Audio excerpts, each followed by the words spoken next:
চট্টগ্রামের জামাই 2 দিনে কিভাবে 2 মাসের খাবার খেয়ে চলে আসে সেটাই শেয়ার করব আজকের ব্লগে। এর আগে শ্বশুরবাড়ি আর বাপের বাড়ি ঈদের ব্লগ শেয়ার করেছিলাম, বাট চট্টগ্রাম আমার সেকেন্ড হোমের এই সুইট মেমোরিজগুলো শেয়ার করা হয় আমার বেবিটা অসুস্থ থাকার কারণে। সো আজকে শেয়ার করব চট্টগ্রামের details blog. Let's get started. এই সিনটা ছিল আমাদের বাসা লিভ করার ঠিক আগ মুহূর্তে। সেরিশ ঘুমোচ্ছিল, আব্বু ওকে জড়িয়ে ধরেছিল, মানে নানার যে ভালোবাসা সেটা এটাতে আমি দেখছিলাম। আর রাতের বাসে আমরা চলে আসি চট্টগ্রামে। এই যে মর্নিং ভিউটা আপনাদেরকে দেখালাম। শাহেদ যেহেতু লুচি পছন্দ করে, আপু তার জন্য লুচি বানাচ্ছিল। এটা দেখতেও খুব ভালো লাগতেছিল, বললো শাহেদ পছন্দ করে তাই আমি বানাচ্ছি। আর এদিকে আমি যেহেতু পরোটা পছন্দ করি, পরোটাও ভাজা হচ্ছিল। চা দিয়ে খাবো, এর থেকে মজার মুহূর্ত আর নাই, তা আবার আপুর সাথে।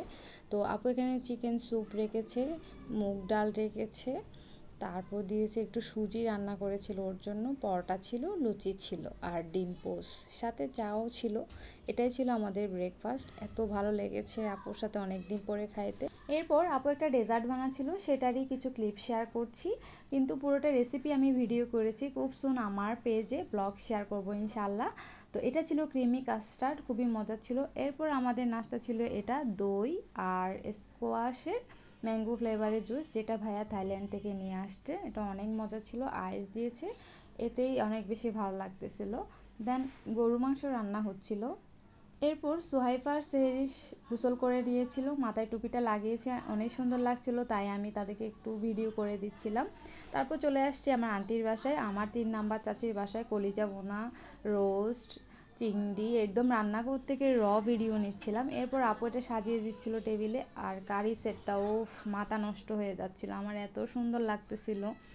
কলিজা ভুনা মাশাল্লাহ, আর কাবাব ছিল, রূপচাঁদা মাছ ছিল, সালাদ ছিল, সবগুলো খাবার এত বেশি মজা হয়েছে এখনো মুখে লেগে আছে। লাস্টের যে খাবারটা সেটা ছিল ডেজার্ট, এত মজা ছিল। তারপর রাতে চলে আসি হীরাপুর বাসায়, ট্যাংরা মাছ, মুরগি আপু রান্না করে চলে আসছি, সবজি, একটা বাটা মাছ ফ্রাই, আর এটা ছিল পাবদা মাছ, বড় মাছ, গরু মাংস, মুরগির মাংস রান্না করেছিল আপু আলু দিয়ে, অনলি ফর মি।